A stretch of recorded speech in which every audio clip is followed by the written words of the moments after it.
Thank you to Justin and our partners over at Fakery Drinker. We have another amazing session for you. I love a storytelling segment. I love an experience exchange. I love an insight offering. So we invited Venture Fuel to join us at this year's GCBI Summit. Thank you very much, Fred, for being here and for bringing our friends from Comcast. Comcast obviously has had a great track run in CVC, and so we're really looking forward to having Laura and Marc to the stage today. So please welcome Fred and Laura and Marc to demonstrate the approach of Comcast and really the ways in which Venture Fuel has supported that growth strategy. And by the way, there are some flyers on your table that we encourage you to look at. So please pick those up. And if you have any other questions, I'm sure Fred's going to be around today. Thanks. Okay. Thank you. Thank you. Thank you. Awesome. Over to you, gentlemen. Blacked out. Hey, everyone. So you guys are, we're getting close to lunch here. I'm really excited to have Marc and Laura join and share a little bit about their external innovation journey. I'm Fred, I'm the CEO of Venture Fuel. We help large organizations commercialize innovation through startup partnerships. So like many of the folks here, our goal is to help you seize what's next now. We do that through repeatable frameworks that can help you either learn, test, build, or invest. And I've been fortunate to get to work with Comcast since 2019, and I've seen firsthand their unique and integrated approach to external innovation. So very excited to dig into things here, and I'm gonna embarrass both of you to start here. So Laura is the VP of Startup Engagement and the head of Comcast NBCUniversal's Lift Labs. It's basically, Laura's the bridge between Comcast and the startup ecosystem to help identify opportunities that accelerate innovation to meet your growth goals. So here are some of the stats. In 2024 alone, Lift Labs added 18 of the world's most innovative AI startups to its portfolio. We now have 42 companies with 46 active partnerships across Comcast, NBCUniversal, and Sky. Marc is a partner at Comcast Ventures, where he leads investments in AI and cybersecurity startups. Prior to that, Marc led corporate development at FirstMark Capital, as well as operating roles at Clear and BuzzFeed. Just for perspective, Comcast Ventures has been investing for over 20 years, has 300 plus investments and over 86 exits. So very excited to talk about this with you all. Laura, could you start and maybe introduce people to Lift Labs, what it is and how it's unique? Yeah, absolutely. So thank you so much for having us, Fred. We are really excited to be here, and it's really great to see so many of you hanging in there with lunch outside. But Lift Labs, you can consider us basically the corporate venture business development arm of Comcast startup engagement function. So Lift Labs sits alongside Comcast Ventures, obviously, and we also have another traditional accelerator model focused on sports technologies. But really what we are here to do is bring, and in the last 2.5 years, no surprise to anyone, incredible AI native and AI powered startups to our organization to increase revenue growth, increase operational efficiency, and really bring new technologies into the hands of our colleagues' everyday work experience. Great. And Marc, could you kind of give a similar introduction to Comcast Ventures? So Comcast Ventures, we are a pretty kind of classic corporate venture function. So we invest in a handful of categories that we think are kind of highly strategically relevant to Comcast's growth over the next kind of 3, 5, 10 years. And the hope is to make some money, but kind of equally as important, learn about new areas, new technologies to kind of help propel the company forward. So typically we're investing Series A, Series B can kind of go a little bit later as well, usually $4 to $7 million investments. And the hope is that we can invest in a company, help them grow faster through Comcast being a design partner, sales channel, customer, all the above. And then, again, big focus on what we can learn from those investments moving forward. Great. And Laura, can you talk a little bit about Lift Labs and how it's evolved under your leadership? It's changed quite dramatically over the past couple of years. I would love to understand the thinking behind that, and then we'll tie back into how you all work together. Yeah, absolutely. So I took over the team, I think in late 2022 at this point, and Lift Labs had an incredible run as a very traditional early stage accelerator.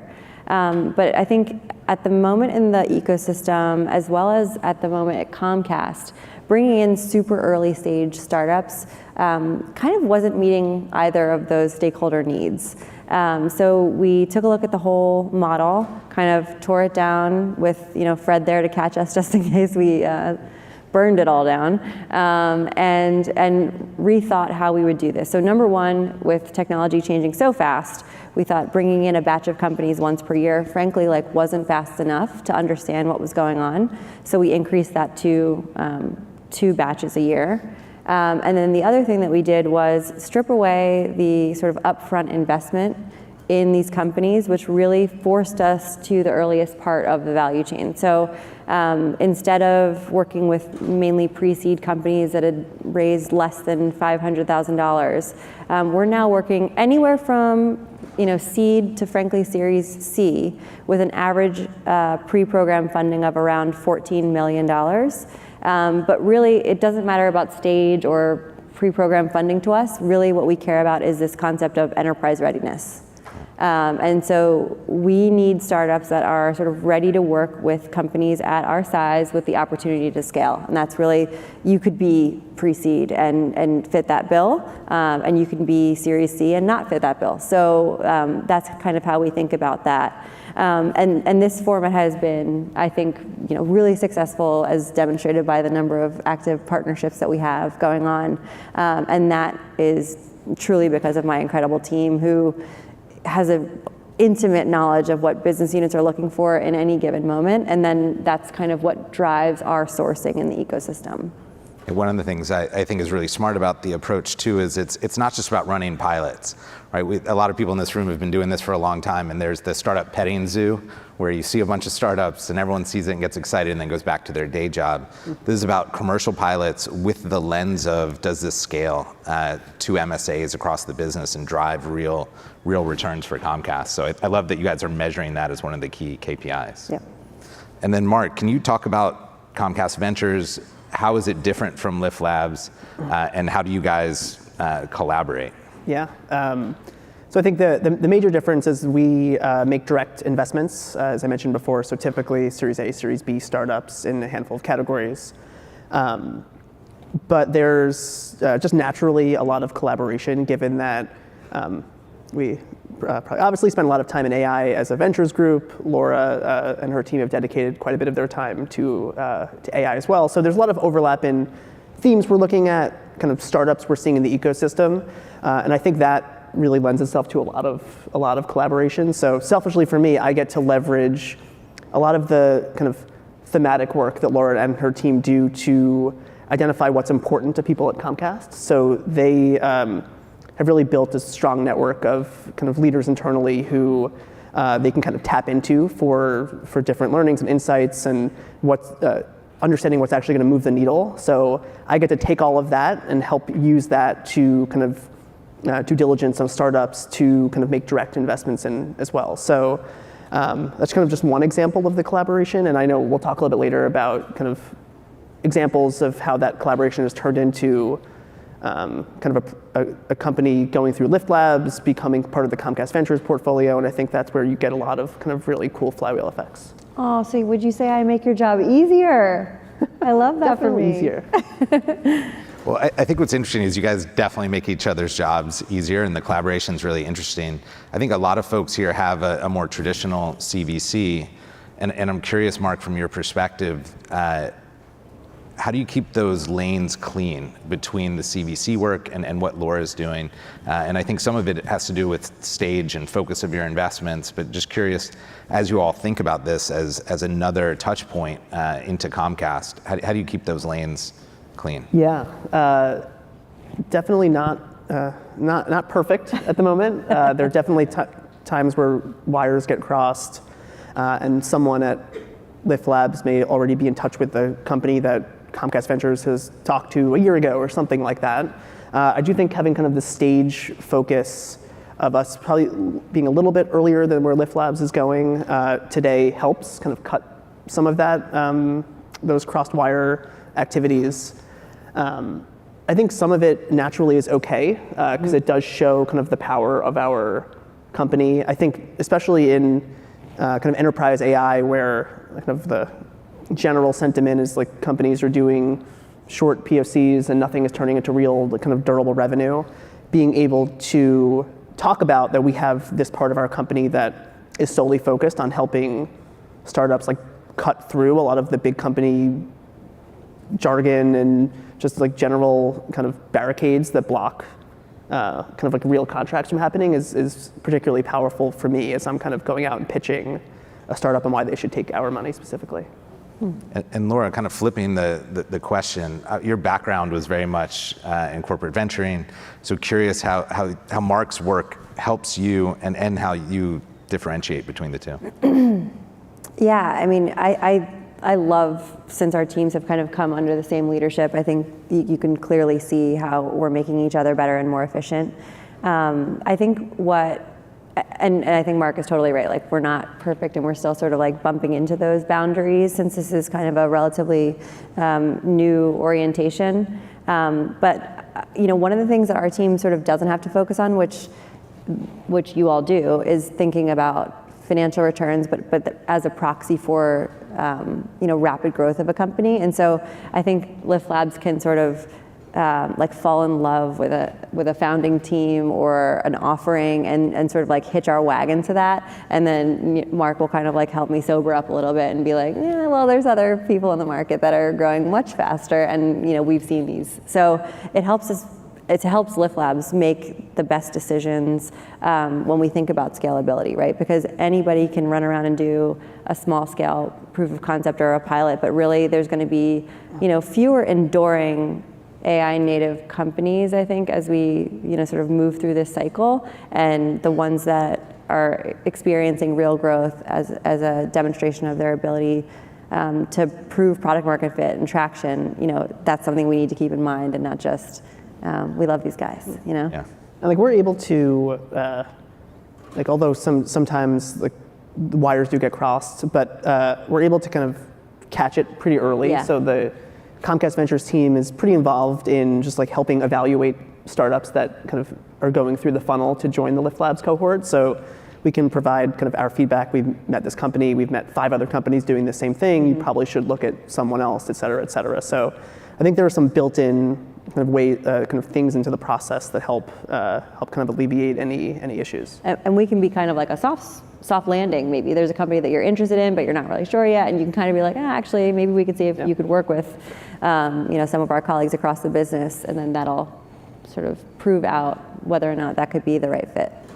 I think one thing that's been interesting, just as kind of doing the speed dating meetings here, that I keep hearing from more traditional CVCs is, as the economy, maybe innovation feels more like a luxury, they're being asked, how do you tie into the strategy, the core business, what is that? And oftentimes they're investing adjacently and future focused.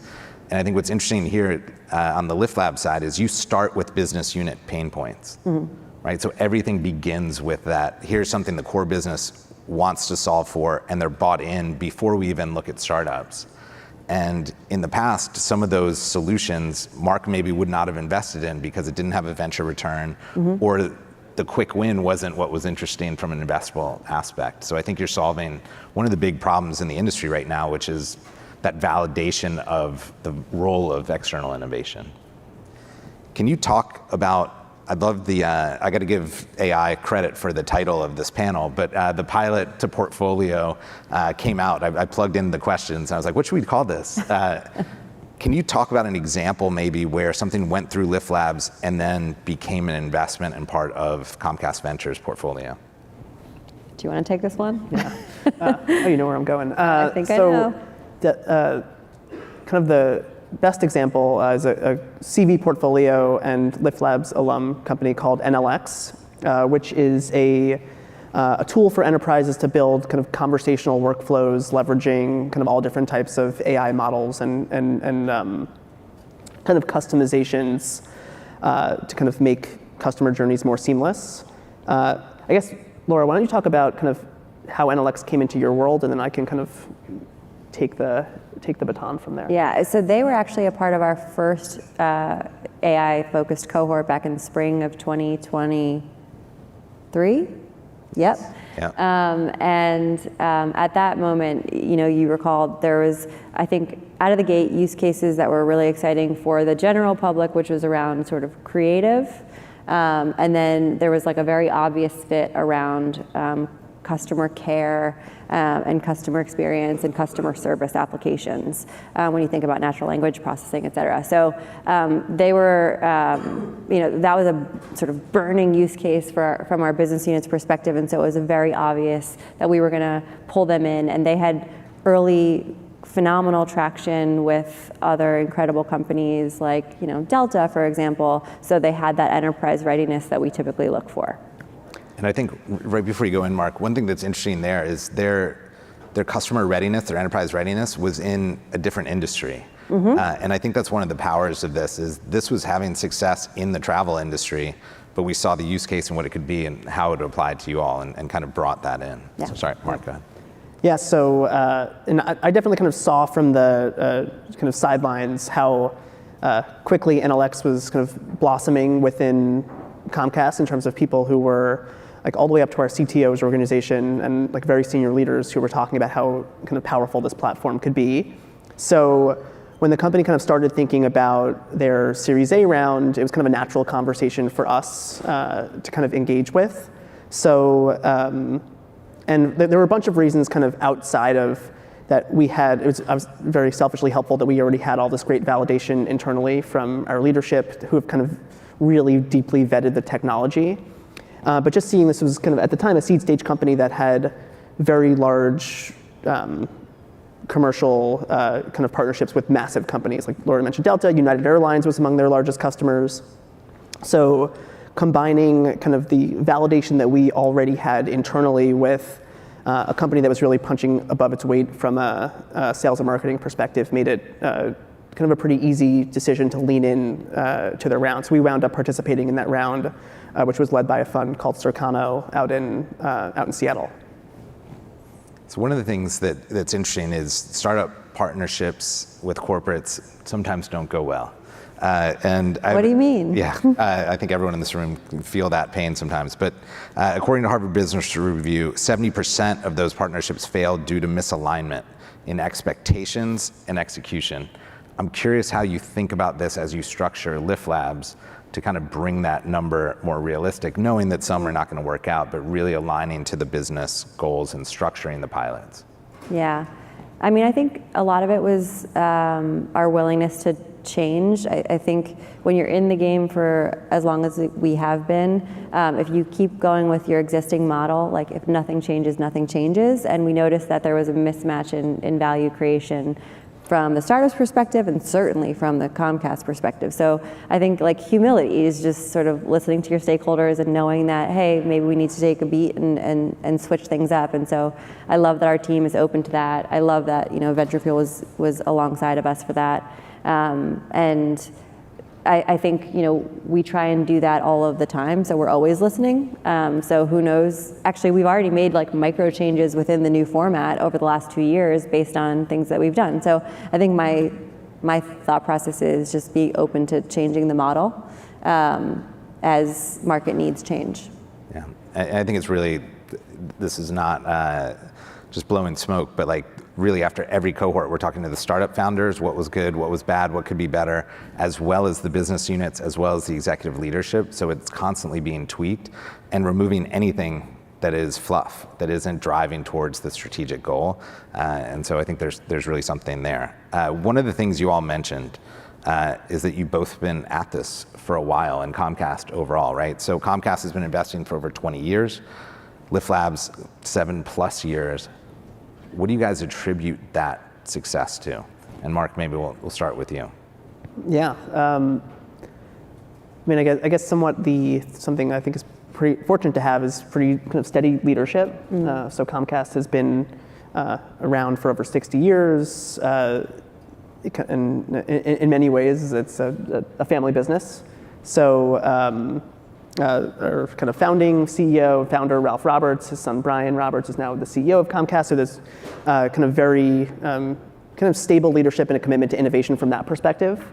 And then that has really kind of lent itself to a belief in kind of investing in startups as a way to push innovation. And I think probably the same is true for the Lyft Labs.